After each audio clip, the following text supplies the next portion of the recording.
मित्रांनो, गडाचं वैशिष्ट्य म्हणजे हा महादरवाजा.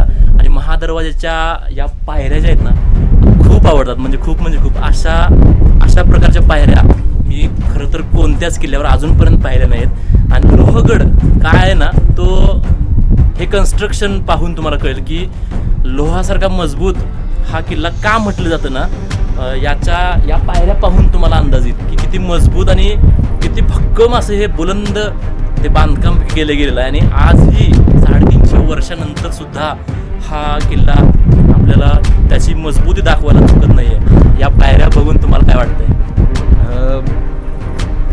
मी जसं मागाशी म्हटलो की अजूनही सुस्थितीमध्ये किंवा त्यावेळच्या काही ज्या गोष्टी आहेत त्या अजूनही तशाच आहेत. तर इतकं सुबक आखीव रेखीव त्यावेळेचं बांधकाम आणि आत्ताचं बांधकाम, म्हणजे आता जर असं करायला गेलं त्यावेळी तरी हे छन्नी हातोडीच्या माध्यमातून केलं गेलं होतं. आता एवढी विज्ञानानं प्रगती केली, एवढे मोठमोठे यंत्र आहेत, कोरीव यंत्र आहेत, पण तरीसुद्धा त्यावेळेचं बांधकाम आणि आत्ताचं बांधकाम याची तुलना होऊ शकत नाही किंवा ह्या बांधकामाची सर त्याला येऊ शकत नाही.